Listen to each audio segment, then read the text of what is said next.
예수님을 탄식해 한 바리새인들이라는 제목으로 하나님 말씀 함께 나누겠습니다. 오늘 본문은 우리가 예수님 앞에 지금 바리새인들이 서 있는 모습입니다. 사실은 인생 최대의 바리새인들 입장에서는 기회일 수가 있죠. 모두가 기다렸던 순간입니다. 그런데 문제는 다른 사람들과 달리 바리새인들 그 어떤 은혜도 누리지 못합니다. 정말 비참한 일이 아닐 수 없어요. 지금 예수님을 눈앞에 맞이하고 있는 자들, 그 바리새인들 앞에 있는 예수님을 보고서도 은혜를 깨닫지 못하는 거예요. 특별히 오늘 본문의 바리새인들을 보고 예수님께서 깊이 탄식하십니다. 12절, 예수께서 마음속으로 깊이 탄식하시며 그랬습니다. 이 탄식, 깊은 탄식이란 말은 신약 성경에서 이곳에서만 쓰인 표현입니다. 마음속 깊은 곳에서 올라오는 어떤 극심한 실망과 슬픔을 나타내는 표현이죠. 그렇다면 왜 예수님께서 탄식하셨는가? 오늘 우리가 이 바리새인들의 모습을 보면서 이런 모습들은 결탄코 우리가 본받으면 안 되겠다. 우리가 본받아야 할 모습이 있고, 교회 안에서도 정말로 저 정도 믿음의 어떤 수준이면 죽겠다 하는 모습이 있는 반면에 저렇게는 하지 말아야지, 저건 아니지 않느냐 하는 모습이 분명히 있죠. 오늘 바리새인들의 모습은 결코 우리가 본받지 말아야 할 모습입니다. 예수님을 탄식하게 했어요. 예수님도 실망해버렸어. 예수님도 그 슬픔을 감추지 못했어요. 우리가 지난 한 주간 고난주간과 부활주의를 지나면서 복음서의 내용을 함께 살펴보았죠. 여러분, 그러나 중요한 거는 우리가 하나님 마음 안에 거하고, 주님이 내 마음 안에 거하고, 내가 주님 안에 거하고, 주님의 육신의 몸을 입고 이 땅에 오셨지만 그 육신의 주님께서 죽으시고 부활하신 그 장면을 목격했음에도 불구하고 더 시대가 악해졌던 것을 우리는 봅니다. 오늘도 그 예수님의 탄식이 이 시대에도 마찬가지일 거예요. 오늘도 우리 사랑하는 성도들이 이 본문의 내용을 통해서 다시 한번 우리가 예수님 앞에서 어떤 은혜를 누려야 하는지를 깨닫고 분별하고 점검할 수 있기를 주님의 이름으로 축복합니다. 예수님을 탄식해 한 바리새인들, 우리가 본받지 말아야 할 신앙의 모습이거든요. 첫 번째는 예수님을 힐난했다, 이렇게 기록해요. 11절에 보니까 예수를 힐난하며, 여러분, 우리의 태도의 문제거든요. 자존심이 상해도 우리는 믿고 구하는 거예요. 왜? 하나님이 유일한 우리의 구원자라는 것을 믿기 때문에. 근데 반면에 본문의 바리새인들은 항상 삐뚤어진 마음의 자세를 갖고 있었습니다. 예수를 힐난했다는 것은 비판했다는 거예요. 조롱했다는 거예요. 그러니까 매사에 수용적이지 못하고 이런 비판적인 자세를 가지게 된 겁니다. 왜냐하면 당시 시대적으로 이 바리새인들에게 있어서 예수님은 정말 있어서는 안 될 존재였잖아. 그들이 그 당시에 어떤 종교적인 지도자의 위치에 있었지만 갑자기 나타나서 신성을 모독하고 자기가 하나님의 아들이라고, 자기가 하나님인데 아들이고 육신을 입고 이 땅에 왔다고 자기가 하나님이라고 이야기하니까 도저히 있을 수 없는 일인 거예요. 그들의 입장에서는.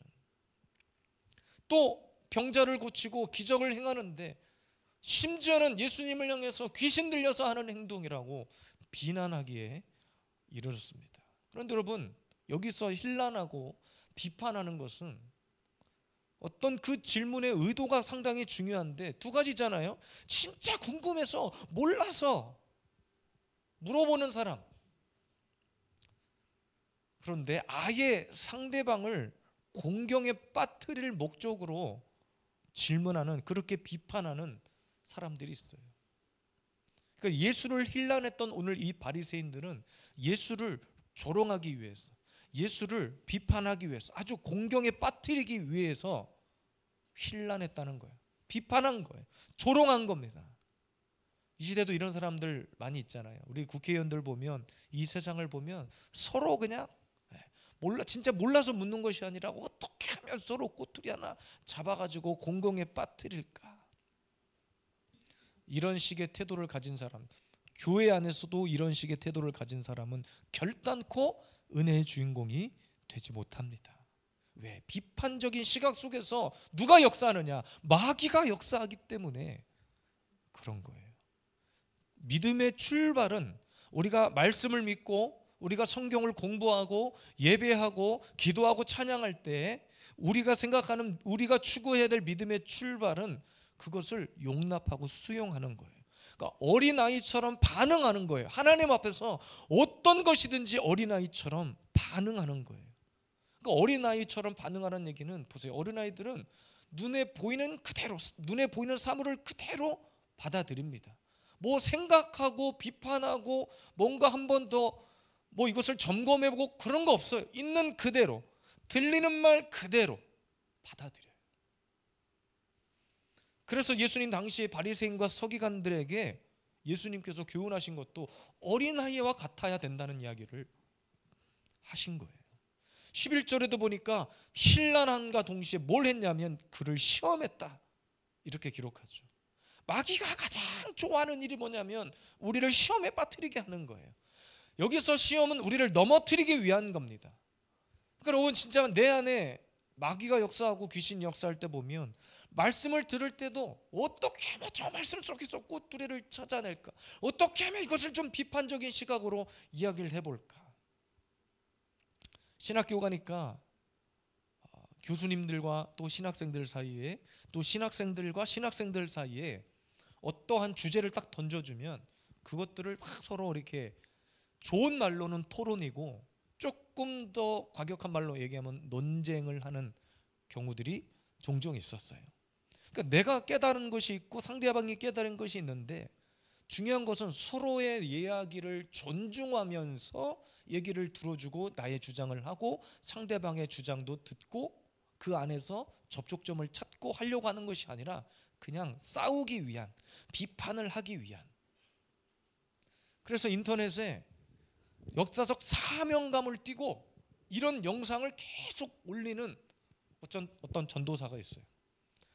그러니까 그 목사님들이 어떤 목회와 사역 가운데 조금 오류가 있을 수 있고 잘못된, 내 뜻과 맞지 않는 부분이 있을 수 있지요, 물론.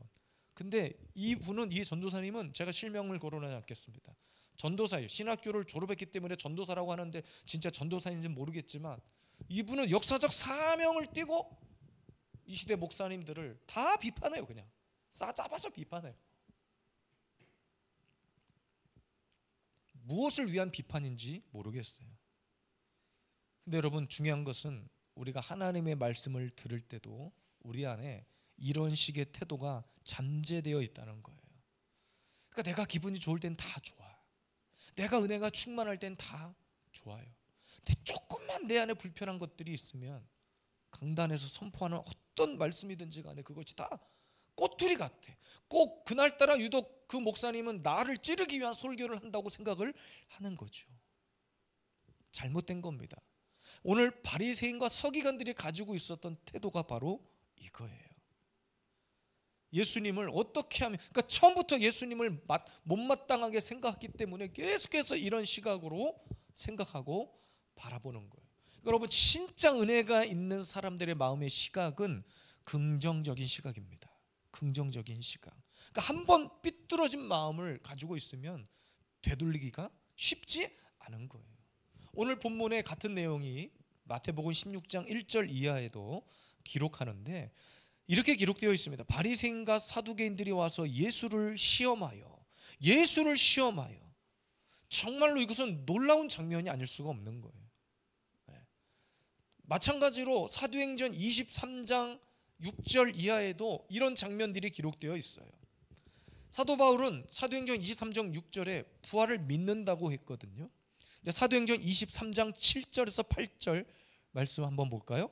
그 말을 한즉 바리새인과 사두개인 사이에 다툼이 생겨 무리가 나누어지니 이는 사두개인은 부활도 없고 천사도 없고 영도 없다 하고 바리새인은 다 있다 함이라.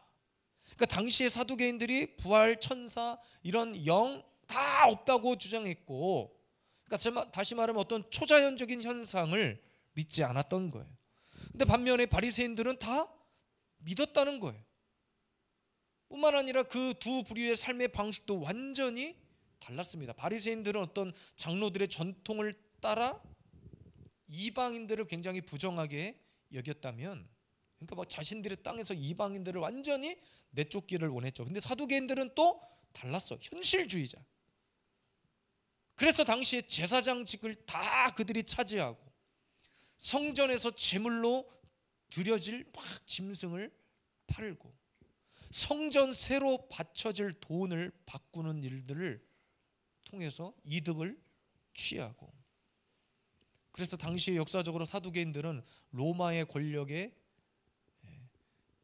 등을 업을 수밖에 없었던 거예요. 어쨌든 여러분, 교회 안에 이런 두 부류의 자들이 항상 존재하는 거예요. 예수님을 믿는다고 얘기한다니까요. 나 크리스찬이라, 나 구원받았어 라고 이야기를 한단 말이에요. 근데 우리가 이런 공동체 안에 무엇으로 구원받았는지 알 수 있는가? 긍정의 마음이, 은혜 받은 자의 그런 긍정적인 마음의 태도를 통해서 우리는 1차적으로 진짜 저 사람이 하나님을 참으로 믿고 있는지 아닌지를 알 수 있는 거예요. 오늘도 바리새인들은 예수님을 시험하려 했어. 여기서 말하는 시험은 마태복음도 그렇고 마가복음도 그렇고 예수님을 조롱하기 위한 시험이에요. 예수님이 여기서 말 한마디만 잘못하면 뭔가를 다 꼬투리 잡아서 무너뜨리게 하기 위함이에요. 오늘날 마귀도 저와 여러분들을 무너뜨리는데 이런 방법을 씁니다. 매사에 부정적이고 매사에 비판적이고.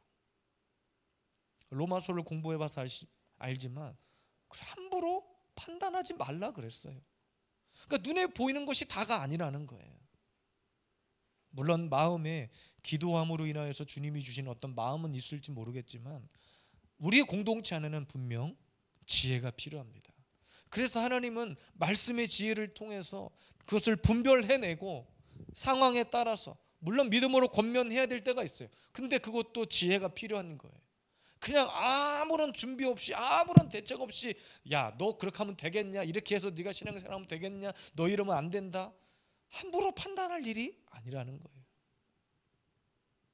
예수님께서 가늠한 여인에게 돌을 던지려고 하는 사람들을 군중 속에서 죄 없는 자가 먼저 던지라고 했어요. 다 도망갔잖아. 다 도망갔어. 그러니까 우리는 누구 하나 하나님 앞에서 그렇게 자신의 떳떳함을 내세울 수 있는 사람은 아무도 없어요.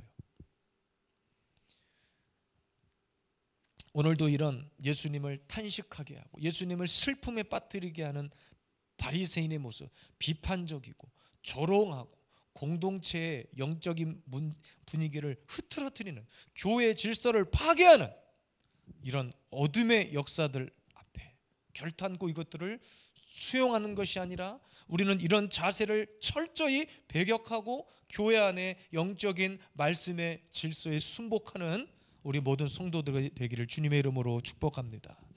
두 번째입니다. 예수님을 탄식해 한 바리새인들의 두 번째 모습은 하늘로부터 오는 표적을 구했다는 거예요.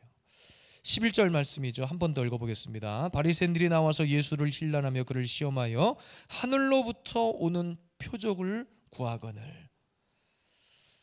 모든 것이 이 바리새인들은 판단의 기준이 자신의 생각이고 자신의 경험이었습니다. 그러니까 여러분, 자기 중심적인 이런 신앙이 무서운 이유는 그 어떤 것도 믿으려고 하지 않고 그 어떤 것도 수용하려고 하지 않는다는 거예요. 그래서 이들이 하늘로부터 오는 표적을 구했다는 것은 지금 예수님을 조롱하고 시험하기 위해서 던진 말이라는 거예요. 다시 말하면 자기 중심적인 신앙을 가지고 자기 기준을 들이대고 하나님 앞에 뭔가를 요구하고 있는 거예요. 바리새인들이 그런 거예요. 예수님이 하신 일이 마태복음 12장 24절에 바리새인들은 듣고 이르되 이가 귀신의 왕 바알세불을 힘입지 않고는 귀신을 쫓아내지 못하느니라 하고. 그러니까 아까도 말씀드린 것처럼 예수님이 행했던 여러 가지 기적의 모습들을 가지고 비난하기 위해서 꼬투리를 잡은 거예요. 네가 진짜 하나님의 아들이고 네가 하나님이면 뭔가 하늘에서 막 천사들이 갑자기 내려와서 뭔 기적을 베풀고 해야 될 거 아니냐. 여러분, 자기만의 세계에 빠져 있는 사람들의 특징들은 귀신이 떠나가는 것을 보고 하늘에 성령님께서 하시는 일들을 봐도 하늘의 권세로 하는 일이라는 것을 믿지 않아요. 귀신을 내쫓고 병자를 고치고 정말로 하나님, 오늘 우리가 예배하는 가운데 이 공동체는 이런 기적이 베풀어져도 늘 비판적인 시각을 갖고 자기 기준, 자기 중심적인 신앙을 갖고 있는 사람은 믿지 않는다는 거예요. 누가복음 7장 19절에 요한이 그 제자 중 둘을 불러 주께 보내어 이르되 오실 그이가 당신이오니까 우리가 다른 일을 기다리오리까. 아멘. 그랬더니 예수님이 누가복음 7장 22절에 이렇게 얘기합니다. 예수께서 대답하여 이르시되 너희가 가서 보고 들은 것을 요한에게 알리되 맹인이 보며 못 걷는 사람이 걸으며 나병 환자가 깨끗함을 받으며 귀먹은 사람이 들으며 죽은 자가 살아나며 가난한 자에게 복음이 전파된다 하라. 그렇게 이야기해도 그들이 인정해요, 안 해요? 안 합니다.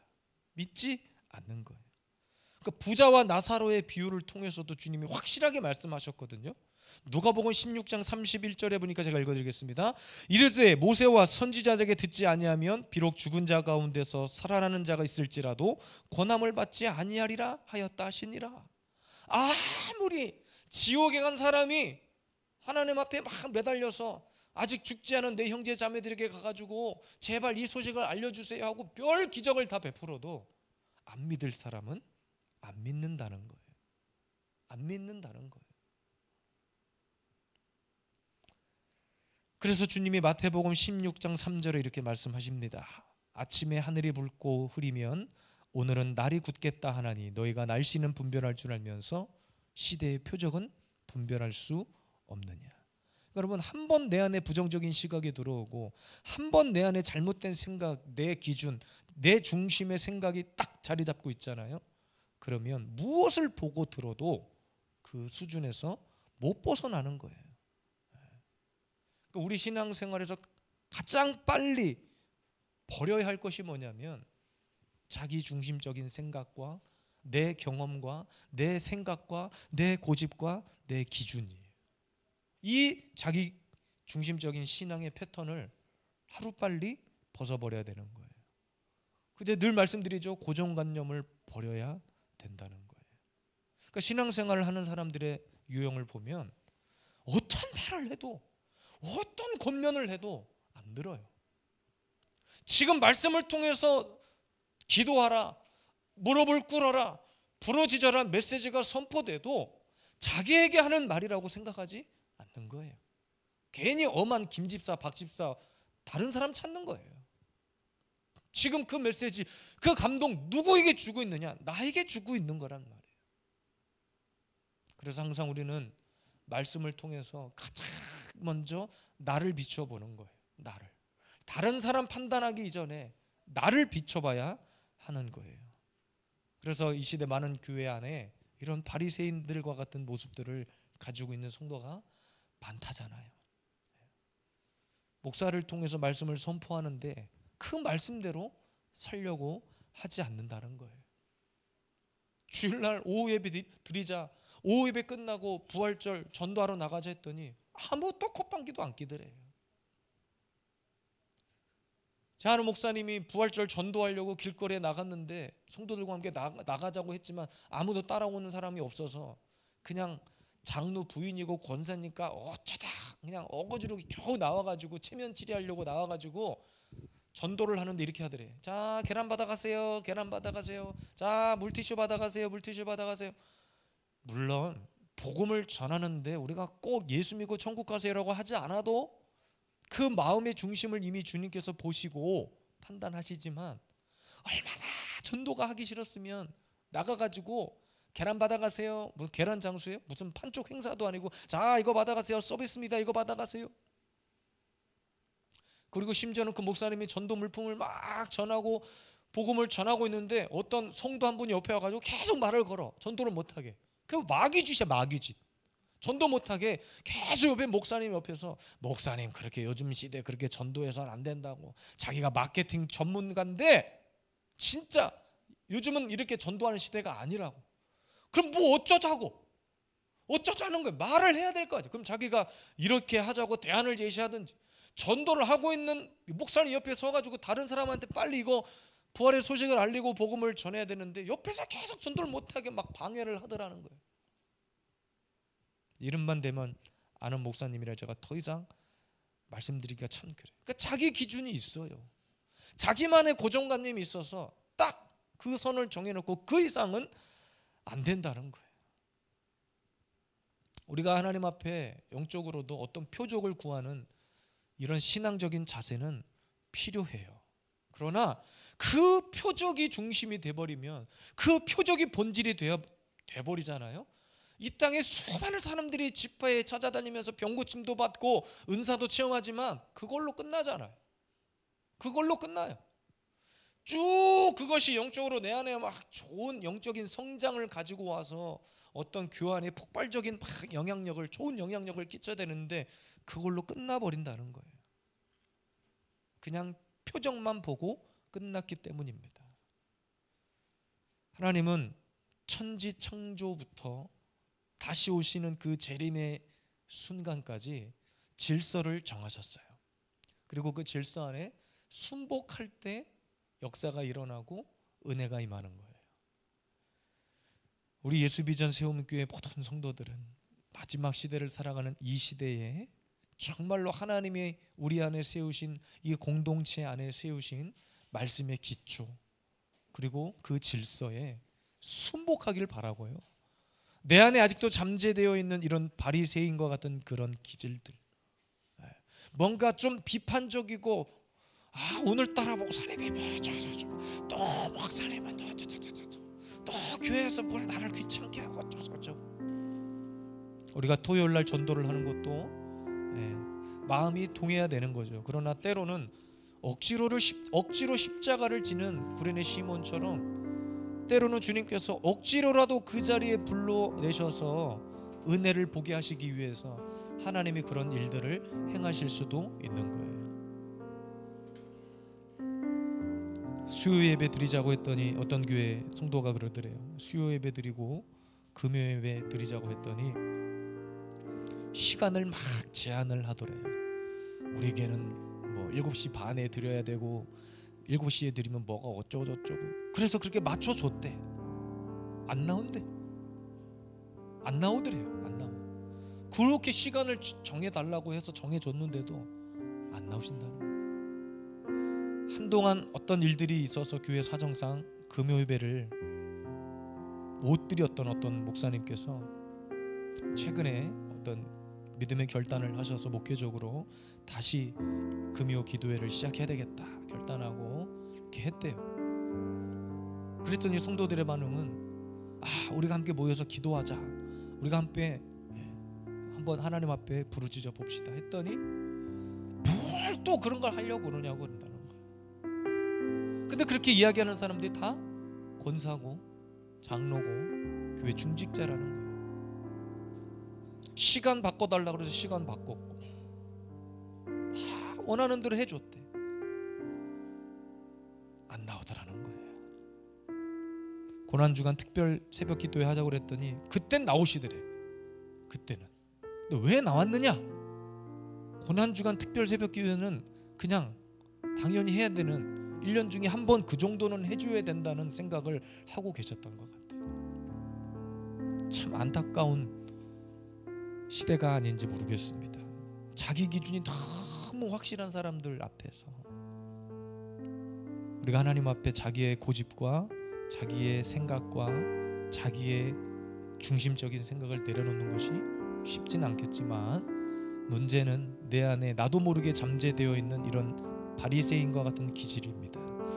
오늘 이 저녁에 이런 기질들을 완전히 말씀의 권위 앞에 다 파하시고 우리 예수비전 세움교회 성도들이 한마음 한뜻 뛰어서 내가 못하는 것, 혹 교회에 누가 되진 않을까? 좋아요. 그런 겸손의 태도가 필요하고, 가정에서라도 내가 기도하겠습니다. 유튜브를 보면서라도 내가 함께 예배에 동참하겠습니다.